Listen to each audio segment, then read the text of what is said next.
Japan has long been seen as a quiet economic power and a loyal defender of the global order, while steadily expanding its military capabilities. With Sanae Takaichi now serving as Japan's new Prime Minister, is the country about to change course?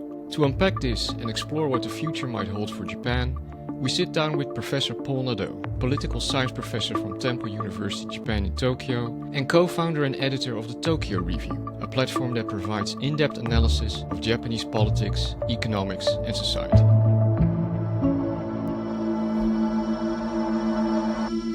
Professor Paul Nadeau, welcome to the show. Thank you for having me. I want to talk with you first about Japan's standing in the world. How is Japan perceived in the world from the perspective of economy, technology, and security? Well, it's a complicated answer. Technology might be the easiest place to start because Japanese brands are world famous. You've got Nintendo, Sony, the brands that we've all grown up with. Those are very well known. You get into the cars, the Toyotas, the Hondas, the Mazdas of the world. Japanese brands, Japanese technology is world famous. Beyond that, I think Japan is regarded politically, economically as, somewhat stable. It is proceeding on a steady but unspectacular track. Now, you do get the doomsayers that point to the declining birth rate and the long-term stagflation, and that's all correct. That's all correct. I don't want to contradict that at all. Japan's birth rate is declining. The economy has been stagnating for, we're going on 3 decades now, more or less. But all that said, it's a pretty comfortable place to live for an economy that's been going through a multi-decade recession. Wages are solid, again, unspectacular, but you can live fairly comfortably here, and I think the rest of the world recognizes that. And politically, there are not a lot of major shifts. I know we're going to get into this in a little bit, but it is, again, sort of steady as she goes course. And the world sees Japan maybe as that solid but unspectacular place. You don't have a lot of the big political shifts that you might see in Europe or the United States or Canada.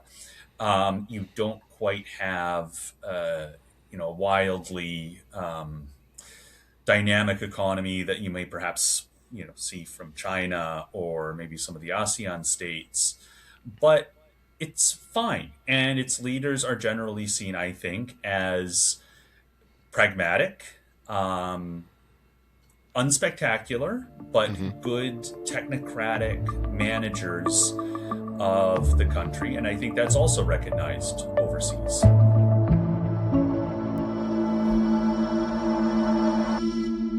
How do Japanese people perceive their country? Every time you go to a meeting with the bureaucracy, particularly the Ministry for Economy, Trade, and Industry, it always feels like you get the same line at the beginning.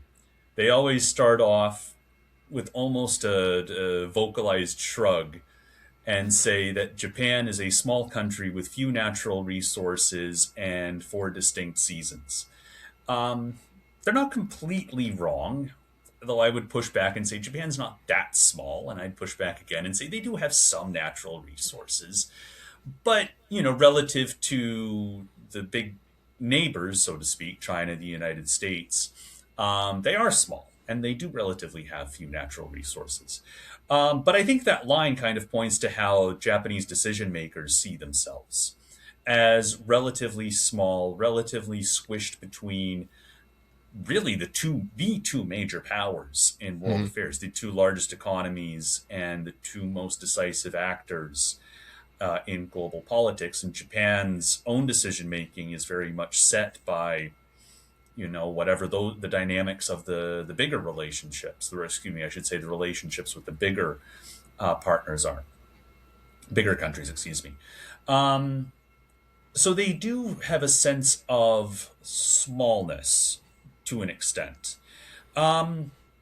Shifting to the Japanese public more broadly, I think that sentiment is shared there as well. And the other thing you have to remember is Japanese as a language is the only one of its kind in the world.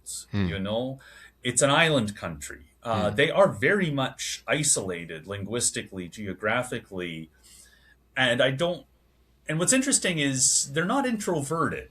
Hmm. You know, this is not a country that's staring at its own navel. They do have a curiosity and an interest in the world, but they also understand their own geopolitical position, squished between China and the United States. They understand that Japan is relatively small and relatively isolated and can't really ever imagine,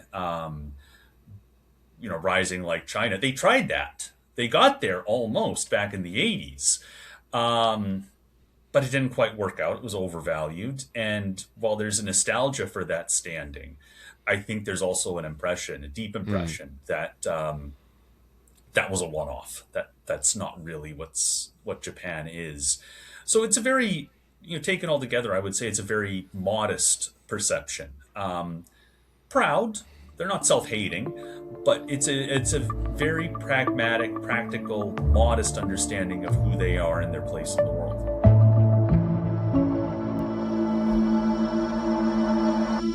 You already mentioned it before. Japan has been stable for more than 70 years and has mostly been dominated by the Conservative Liberal Democratic Party, the LDP. For a country that sees itself as democratic, how is one party dominance even possible? It's a good question, and I would say that that one party dominance did in fact reflect democratic will. Elections were free and fair. The LDP, Liberal Democratic Party, did reflect public concerns. And so I don't compare it one bit to a similar one party situations. Mexico Hmm. under the Institutional Revolutionary Party, excuse me, PRI. They ruled through just naked corruption and violence. The LDP was never like that. I mean, don't get me wrong. There have been corruption scandals, but I think they're much more on par with what you see in most any liberal Hmm. democracy, rather than what you had in Mexico at that time. Um, so how do you get to that point is its own complicated answer. Um, but the basic reason is that the LDP became very, very, very, very, very, very good at delivering what the public wanted, which was economic growth, stable wage growth, and basically a foreign policy that could keep Japan afloat amidst earlier the Cold War and now U.S. China competition. And if there's one thing that voters in Japan prioritize above everything else, it's kitchen table issues. Hmm. It's competence, Hmm. the ability to govern competently. That's really what Japanese voters want. And you would see this reflected in voting patterns, where if a government, if an LDP government was seen to be managing the economy in a relatively competent way, they would be rewarded at the polls. If the party started to lean into, say, conservative culture wars a little bit, that would be reflected in the polls, but in another direction. Basically, the public saying, like, we're not into this. This isn't what we voted for you for. Hmm. That's not what we want you to do. Um, and the LDP, for most of its history, has been pretty good at getting that message. So you call them conservative. You're not wrong, but there's a great line from a retired LDP politician calling the party the world's most successful socialist party. Oh, And really? he's not wrong either. Look, Japan has one of the best welfare states in the world. Hmm. In terms of benefits and education, healthcare, all that kind of stuff. And this was all done under a nominally conservative party. Hmm. Um, so it's tough to really pigeonhole them as socialist, conservative, what have you. At the end of the day, they're a big tent party, and they have to accommodate a lot of different perspectives, and they have to reconcile a lot of those different views. Sometimes they're better at that than others. Um, but if the LDP has one skill, it's winning elections, frankly. But they win elections not by leaning into to conflict, Hmm. but by just nakedly, brazenly, pragmatically grabbing whatever ideas they think voters want. They'll riff a page off of the opposition party platform if they need to. They have. And they'll adopt it. They're more interested in being, and actually this may tee us up well for the conversation about Takaichi. They're more interested in being elected than being ideological.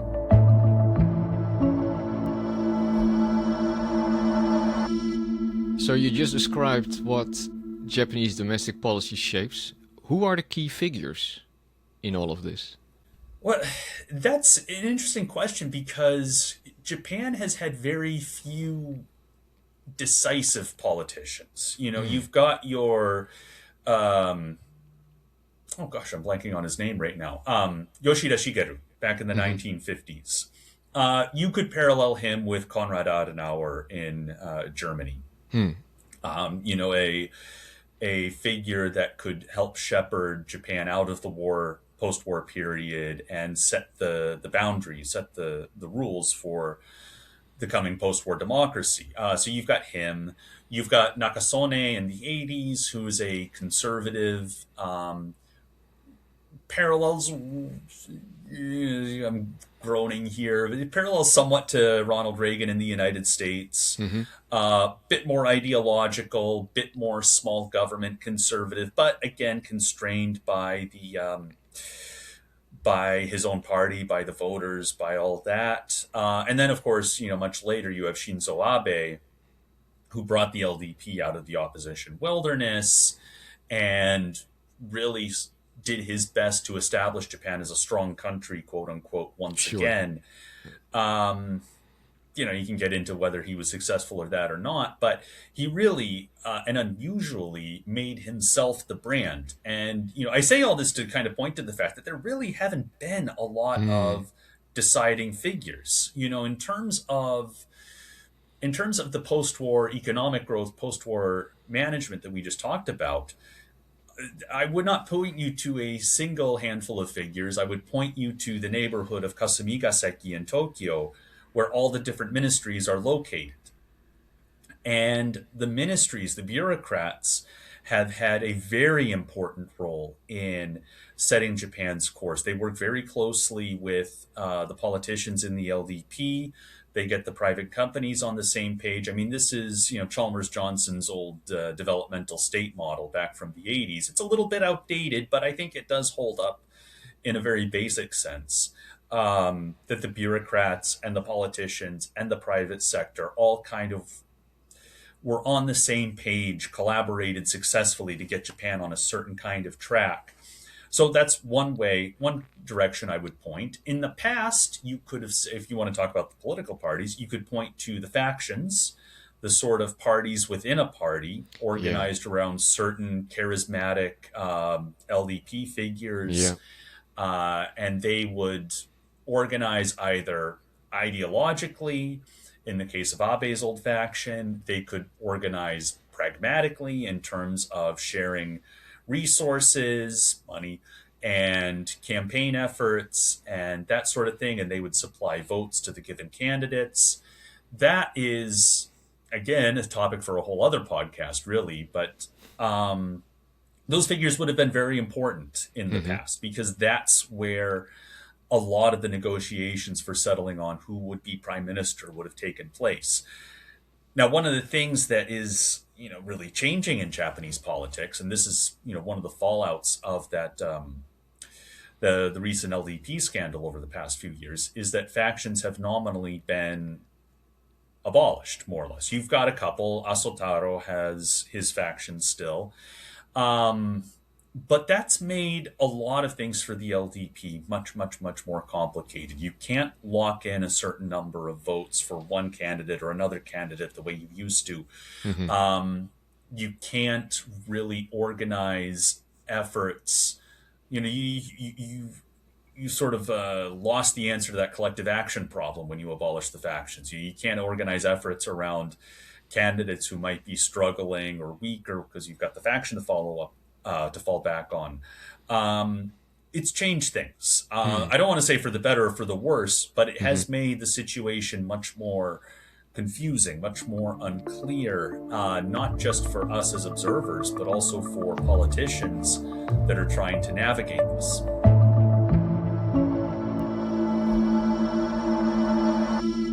And do neighboring countries like China, South Korea, North Korea, but also the US, organizations like ASEAN, have influence on Japanese domestic policies? They do. Again, each one of those countries you name could be a topic for its own podcast. Um, China has had a tremendous influence on Japanese domestic politics. Same with South Korea. Same with the United States. ASEAN to a lesser extent. ASEAN, I guess you could sort of see as, God help me for calling ASEAN reliable, but they're similar to Japan. They're also very pragmatically oriented. Um, I think the ASEAN way resonates in Japan. It sounds very familiar to Japanese politicians and Japanese decision makers. Um, so there's an affinity there. When you talk about China and South Korea, North Korea, for that matter, and the United States, well, there it becomes a lot more complicated. Gosh, how do I encapsulate the influence of each of those on Japan? Um, you know, the line I always use for Japan-China relations is Mm-hmm. actually a line from a former Canadian Prime Minister, Pierre Trudeau. Mm-hmm. And Trudeau was speaking at the U.S. Congress, giving addressing a joint session, and he said to the seated members, "Living next to you is like sleeping next to an elephant. No matter how calm and docile the beast might be, you're affected by every twitch and every grunt." And I think that encapsulates Japan-China relations very well. Um, there is a real urge in Japan, a real desire for stable, peaceful relations. The dynamic of China hawks is completely different in Tokyo. It Mm. has a completely different meaning, I think, than what it has certainly in Washington, D.C., maybe elsewhere. Um, but for cultural, historical, um, just geographic presence regions, never mind, and I should underline this one, economic reasons as Mm-hmm. well. China plays a very important role in Japan's politics. It is very much a case where Japan, while recognizing the threats from China in terms of economic coercion, political coercion, they still recognize that China's not going anywhere. Like physically, it cannot go anywhere. So one way or another, you have to learn to live with it. So you will get um, ordeals here and there, like Mm. the dispute between China and Takaichi over Taiwan, or you go back 15 years now, look Mm. at the rare earths embargo. You will have you will have ordeals like that. Mm. But more often than not, at least for the Japanese side, the incentives are always to try to cool the crisis, to try to find off ramps, to try to get things back to a stable and normal position. China takes a little bit longer, generally, to get to that point. But that's usually how relations will go. South Korea, again, you could do a whole podcast just on this. South Korea, of course, is defined by economics and historical issues. The economies of China and Japan are very similar Mm. in terms of just the overall structure. Korea is much smaller, but in terms of being export driven, Mm-hmm. highly advanced, developed economies, they're pretty close to one another. It's always history issues. If there's any sort of anything that could pop that bubble, it's history. Um, and this gets into the dynamics in Korean politics almost as much as it does in Japanese politics. Mm. Um, Now, what I will say about Korea Japan relations these days is that it seems to be, and this seems to be, shared by both leaders in Seoul and in Tokyo, that trilateral cooperation is too important to sacrifice for further historical disputes. Now, that's not to say that the historical disputes have gone away. It's just they have different priorities right now. So I mean, I'll just offer an opinion. I hope this means a little bit more stable relations Hmm. between Korea and Japan. I think they have a lot of reasons, economically, politically, security wise, to have a positive, strong relationship. Um, so we'll see how that goes.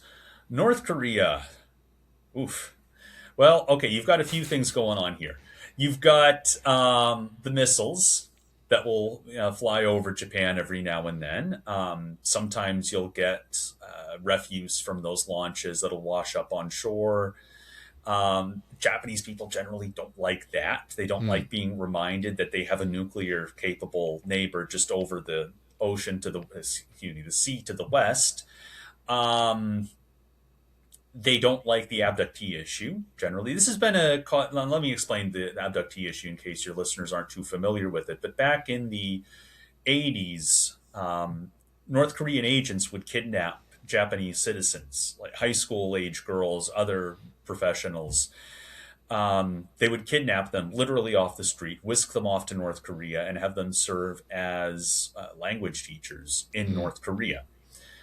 Some of those abductees have been returned. Some of those haven't. We don't know the fate of all of the abductees over there. And this has really become a cause célèbre for conservatives in the LDP. Abe Mm. Shinzo, in particular, was very much seized on this issue, and particularly, of course, getting the abductees home. Um, as negotiations with North Korea want to do, those talks have been frustrating, halting.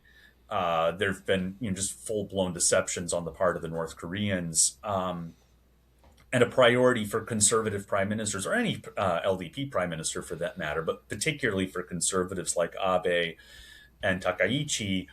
It's been to make sure that this is on the radar of the United States as well, Mm. that this isn't just a bilateral DPRK Japan issue, that the United States has this on its radar along with concerns about North Korean nuclear issues. Now, turning to the United States, where do you start? Really, Mm. you can start with the alliance treaty, which binds the United States to Japan's security and vice versa. It allows for the presence of certain very, very large bases all over Japanese territory. It commits the United States to Japan's defense, and got to be careful with my words here, considering what happened with Takaichi Sanae. But it does lock in Japan to certain risks if contingencies were to occur in the region. So you've got that. You've got the economic relationship, which is huge, of course. Japan is the largest source of U.S. foreign direct investment. It is a major trading partner. Um, Supplies, through its auto manufacturers, hundreds of jobs, thousands of jobs. And both countries, I think that relationship is integral to their economies. You've got the cultural relationship.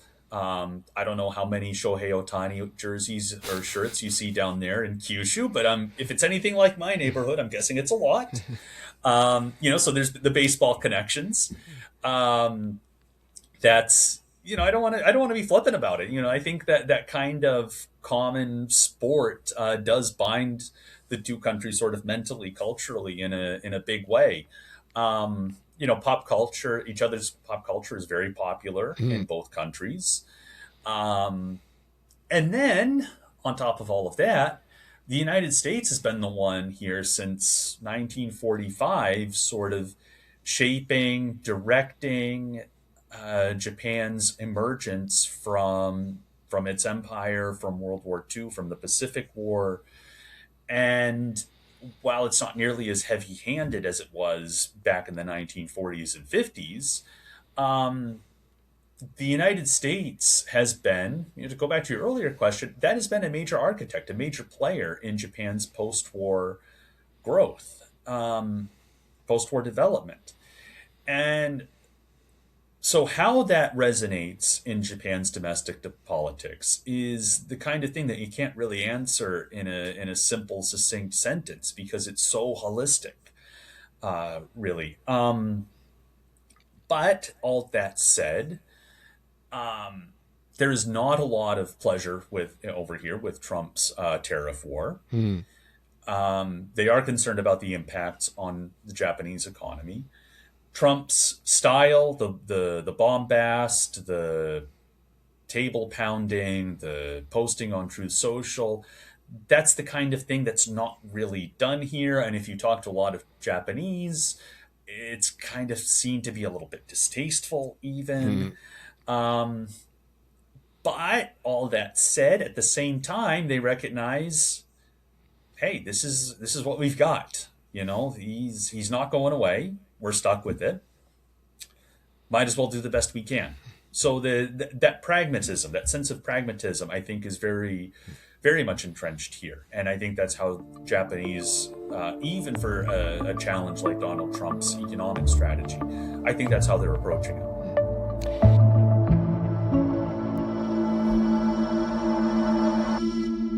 You already brought up the Japan-US alliance, and Japan relies heavily on the security alliance with the US. You have, of course, on one hand, Japan being recognized for its vital role in deterring China and North Korea, and on the other hand, there is this local resentment, especially in Okinawa. Could you unpack this for us? I mean, both statements are correct. Japan is vital, not just for the defense of Japan.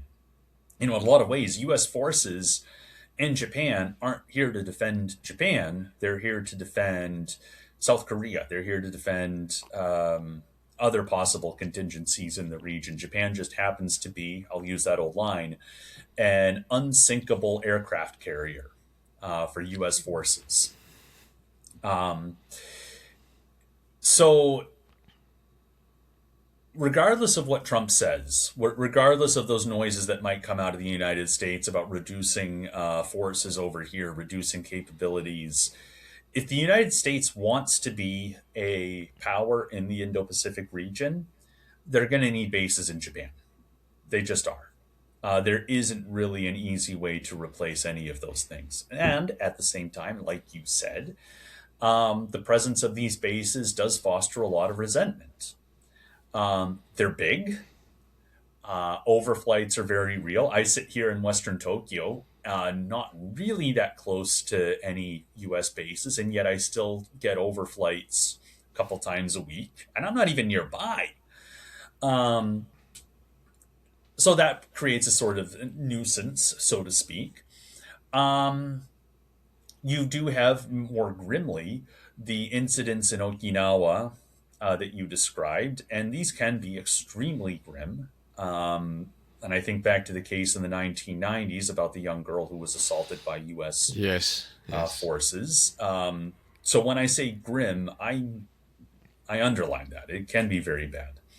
And there are questions about how effectively the United States really handles those kinds of cases as well, which I think are well taken.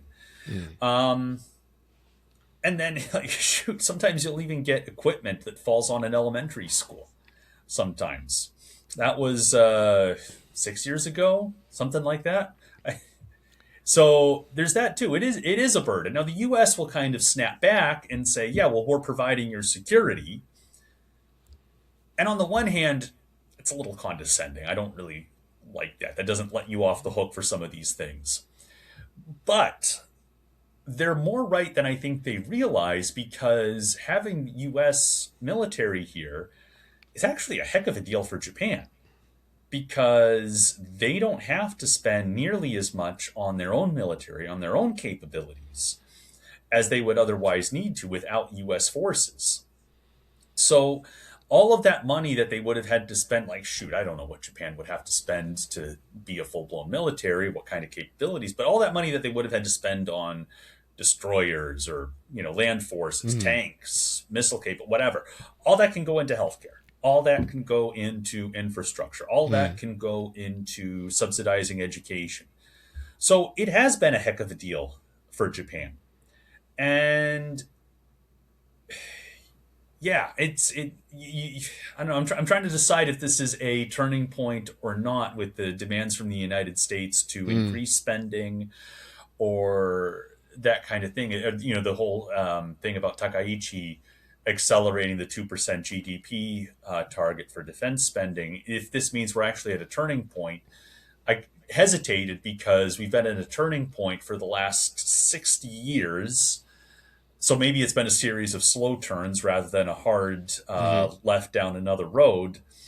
But I think over time, given how the United States is headed, given different trajectories in the region, Japan will have to reevaluate more and more fundamentally how that military relationship is working and what else can they do in the meantime to, I don't know, maybe start providing for their own defense, and can they afford it? I think that the question of affordability is going to be a very decisive question going forward.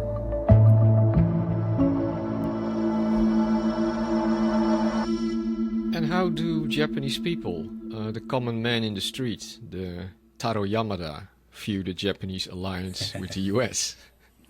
I guess it depends where Taro Yamada lives. If he lives in Akasaka, he probably thinks about it very little. Probably doesn't think about it that much. He probably is glad that he can take his kids to the clinic and not have to pay for care. He's probably glad that the metro is running, that the new bridge will be built on time, all that stuff. I don't think it's to the common man, woman, non-binary on the street.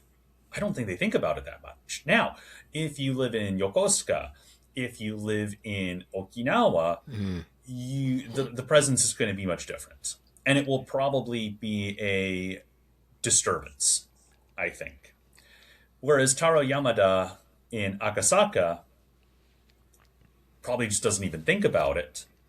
The people living in closer to those bases will see it as much more of a nuisance. Now, how do you square that circle into sort of a, what's the word I want to look for?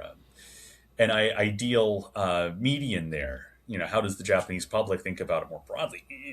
I don't think that point exists. I think it very much depends on who's there, where you live. Now, if you're a China hawk, and those people do exist, that would be Takaichi and the people who elected her, you probably are much more emotionally invested in the alliance. You probably see the cooperation with the United States as a bastion of capitalist liberal democracies at the vanguard against communist China. So you're probably, if that's you, if that's how Taro Yamada votes at the polls, then he probably has a much more emotional attachment to the alliance. The other emotional attachment would be from a very different demographic of doves, people who probably came of age in the 1960s and 70s, particularly with 1968 riots in Tokyo, or just all over the country. Well, Tokyo in particular, but anyway. And they're very skeptical of the U.S.-Japan alliance. I'm trying to remember the pieces of this story. But when Dwight D. Eisenhower, I think in 1958, U.S. President Dwight Eisenhower visited Japan, he needed a massive security guard to get him to the airport because of all of the protests against the signing of the U.S.-Japan alliance treaty. And while that was, on the one hand, 70 years ago now, on the other hand, there are memories run long. And especially if you are from that age, those were your formative years, you remember those concerns about the alliance potentially trapping Japan in a war, the concerns about the U.S. stationing nuclear weapons in the country. You identify very strongly with Japan as a pacifist country. And in that sense, the U.S.-Japan alliance is extremely troubling. But those four demographics, the man on the street, the base neighbors, the hawks, the doves, they may be vocal. Well, not the man on the street. The whole point of him is not being vocal. But for those demographics, they're very limited. They don't really define much of the discourse, and especially for the pacifist doves, I don't want to say this in a way that it sounds cold, but they're dying off. They haven't really managed to regenerate their numbers in significantly. And for a lot of young voters, their memory is not of, certainly not World War II. Their memory isn't of the protests against the Alliance Treaty or of 1968. Their memory is of China economically bullying Taiwan, Hong Yes. Kong, places they like, places they Yeah. may visit, economically bullying their own country. And so I think for younger generations, their question is, well, okay, why aren't we doing more to stand up to this? Like, we don't like what China's doing, and we're kind of constrained. Like, we don't like that. Now, they're not necessarily hawks, but they do wonder, why can't Japan do more? That's their proximate threat rather than 1958-9 or 1968.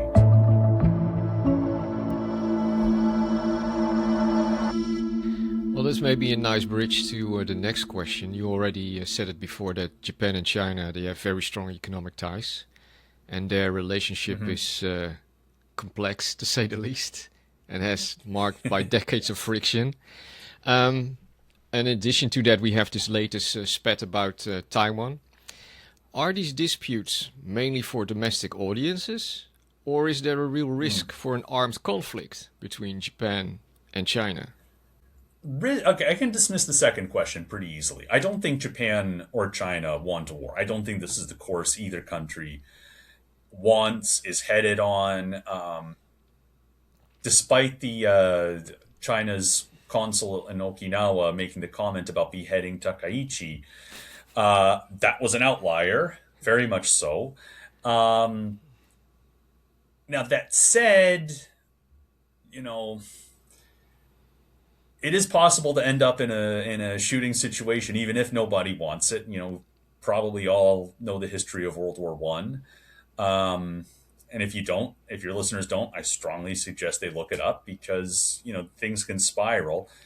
But all that said, despite mistakes happening, I don't think leadership in Beijing, in Tokyo, even in the United States, does not want a war. So I can dismiss that one pretty easily.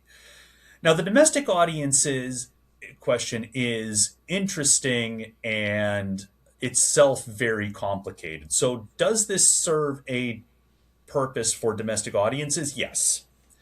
It serves a purpose for China to sort of scapegoat Japan. Whenever things go wrong, darndest thing, they always seem to bring the Japanese ghost out of the closet, slap it around a little bit, and ask the Chinese public to have a turn. So there are domestic incentives for China to inflate fears about Japan. There are domestic incentives for Takaichi to to take a strong stance on this on this ordeal. She does not want to look threatened. She does not want to look bowed.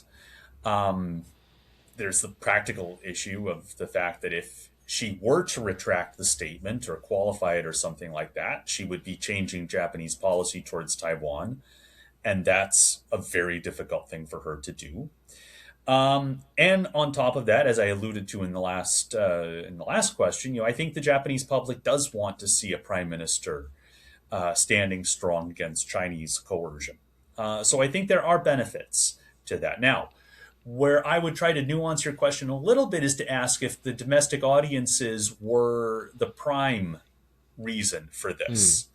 And I don't think so. I don't think so.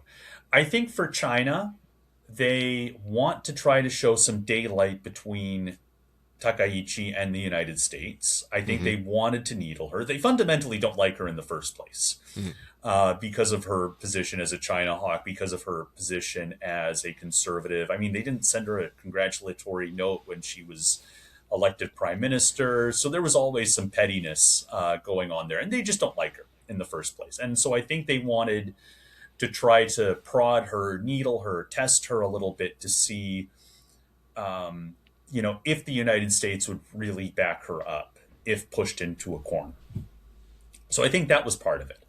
For Takaichi, I think she does want this pressure, this coercion campaign to stop sooner rather than later. I'm trying to decide, and I haven't made up my mind yet. Like I'm a total professor when I say that. I haven't made up my mind whether this whole thing, all the coercive steps by China, are symbolic or meaningful. I don't know. But either way, economically at least, you want a positive relationship with China rather than a one that's defined by bullying. So she wants to get China off her back. And if it was just domestic audiences, if she was just playing to the crowd, she would lean into this conflict a little bit more. When diplomatically, I think she's pretty clearly been looking for off ramps the whole time, more or less. She's been trying to she and the Japanese government have been trying to minimize this as far as they can, prodding the Trump administration gently in the elbows to try to get them to back her up. So I think that's really what's at play here. Do domestic audiences play a role? Does the public feature in this? Yeah, absolutely. But I don't think that's the primary thing that's driving Takaichi's or the Japanese government's behavior or China's behavior. And as for the United States, I just don't know.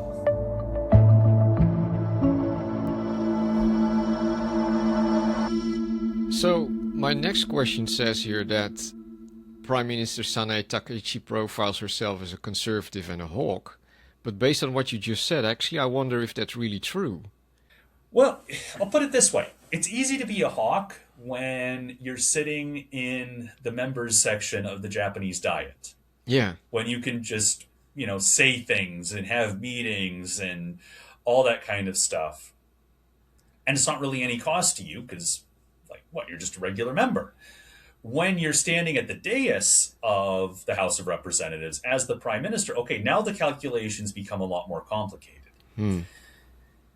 Now, it's not so complicated in the sense that the people who support her within the LDP, and I think within the public more broadly, like her, support her, expect her to be tougher on China than some of the alternatives, particularly tougher than Shigeru Ishiba. I've got a pen right on my desk. I can't believe I forgot that. Tougher on China than Shigeru Ishiba. They expect her to be, certainly tougher than the opposition parties. But there is also that realization that you can't really be too tough. You don't want to upset the economic relationship too greatly. You, as a far smaller economy, do not have the same leverage over Beijing as Beijing has over you. And on top of that, Beijing really seems to want to push very hard on how far you'll go, what you'll say, what you'll do, how you'll react, all that sort of stuff. So her ability to be a hawk in these kinds of things is much more constrained. She's in the driver's seat now, and I don't want to say she's the dog that caught the car. You caught the car, now what do you do with it? But her options are much more constrained at this point. So I think heart of hearts, she has a very skeptical view of China's leadership. It's just very hard to do that. Your position, your role, your job is much different when you're the boss this time.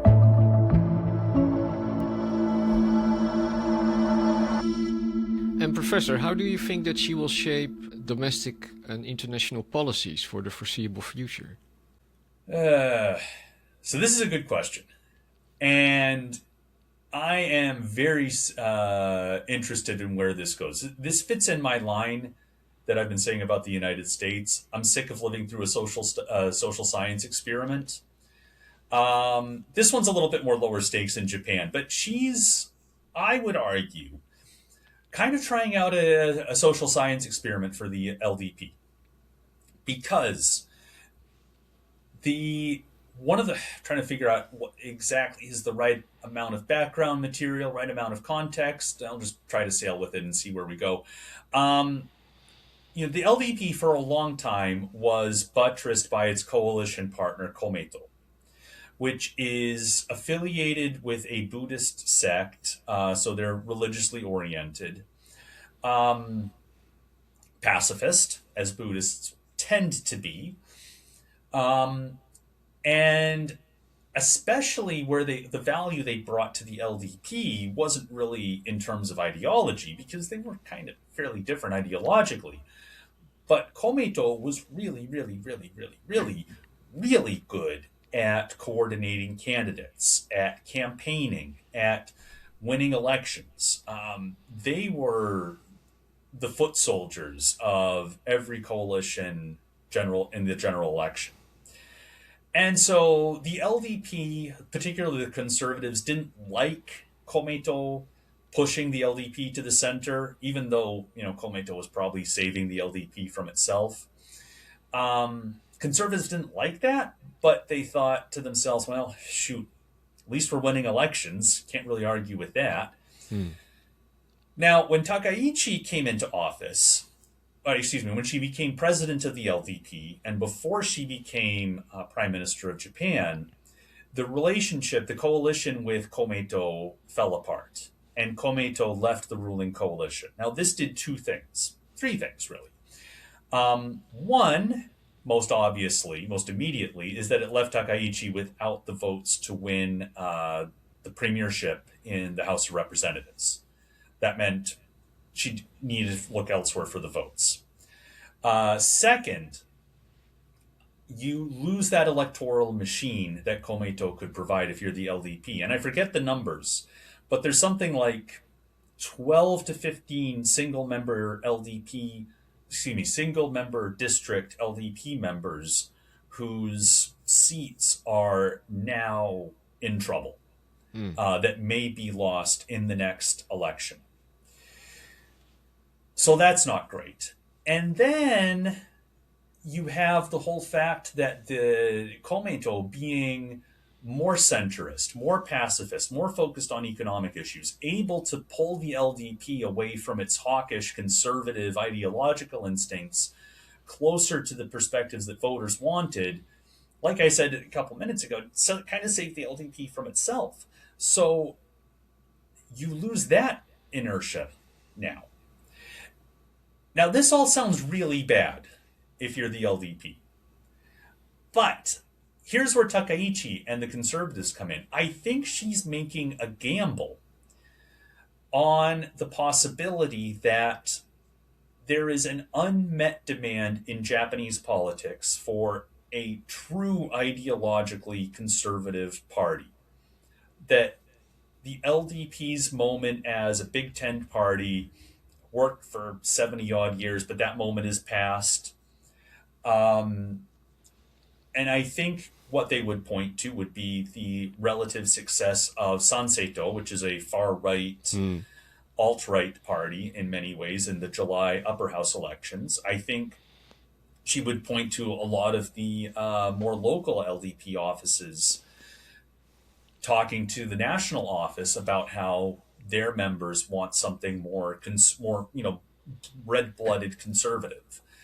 And so I think she's taking a gamble that you push the moderates out to the side, you can bring in conservatives in enough numbers and with enough enthusiasm to go to the polls that you not only offset the loss of Komeito, but you may be able to outcompete the various opposition parties in Japan. I think that's the gamble that she's trying to take right now.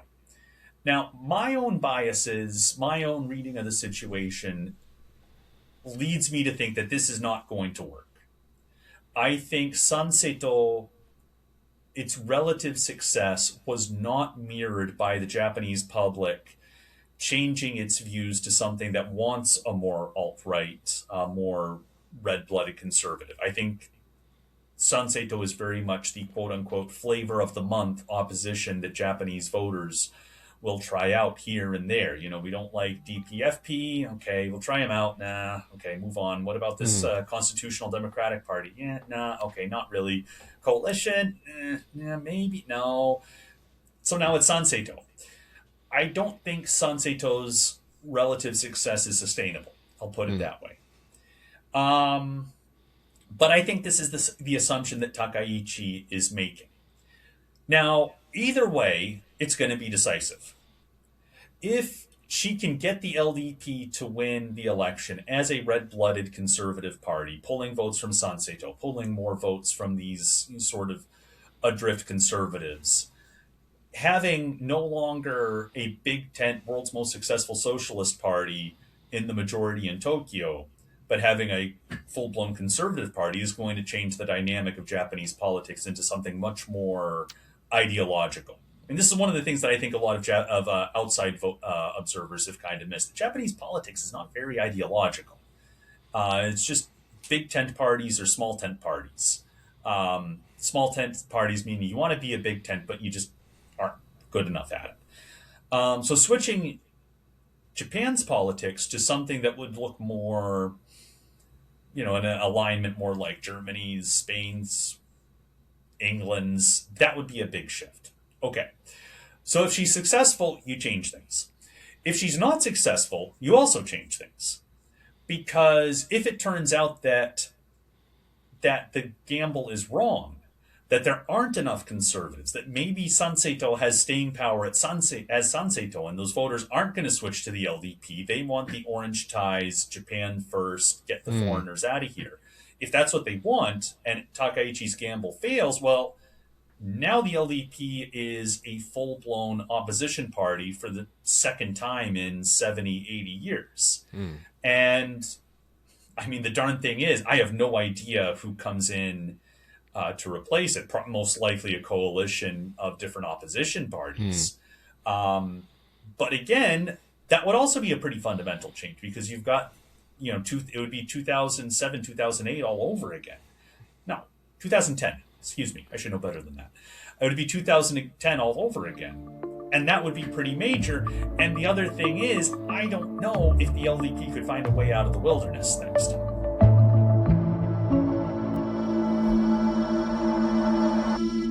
To wrap it up, difficult question. How would history remember Takaichi? That is a difficult question. I guess it depends on how well her gamble plays out. I think she is far more weak than she seems. She is still running a bare majority government. She's safe from a no-confidence vote for now, but she's governing with a weak coalition partner.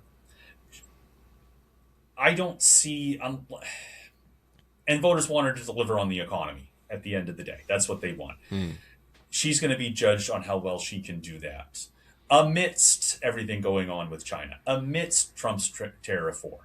This would be difficult for any politician. Everyone, sort of evokes the name of Abe Shinzo with this sort of reverential tone. I think he'd have a hard time getting through this. I don't think he would find it easier at all. So I think politically she is in a very weak position. We'll see how she does.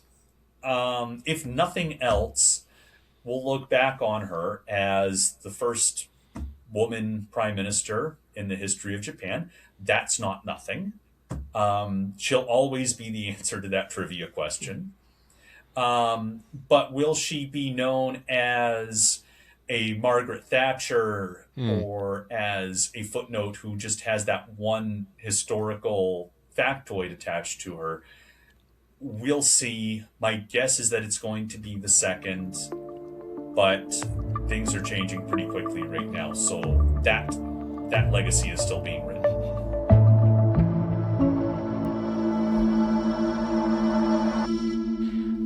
We're almost at the end of the podcast, but before we go, Professor, can you recommend 3 books to our listeners? 3 books. I can.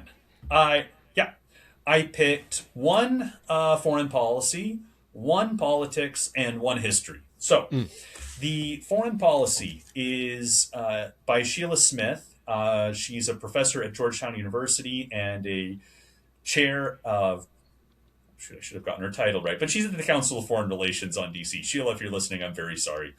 The book that I would recommend is about Japan-China relations, Intimate Rivals, Japanese Domestic Politics in a Rising China.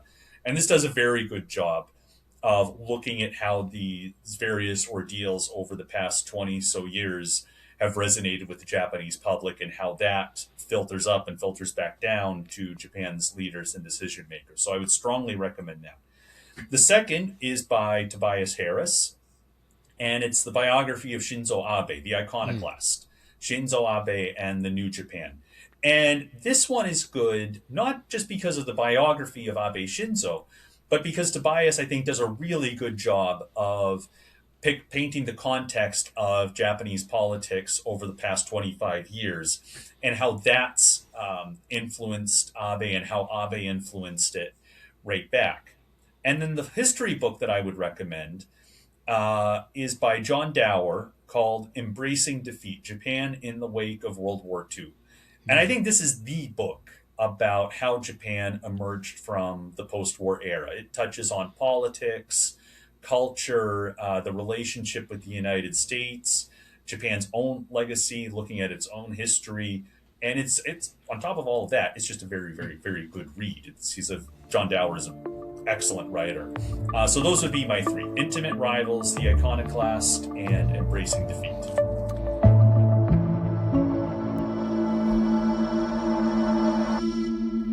Wow. Professor Paul Nadeau, thank you so much for your time today.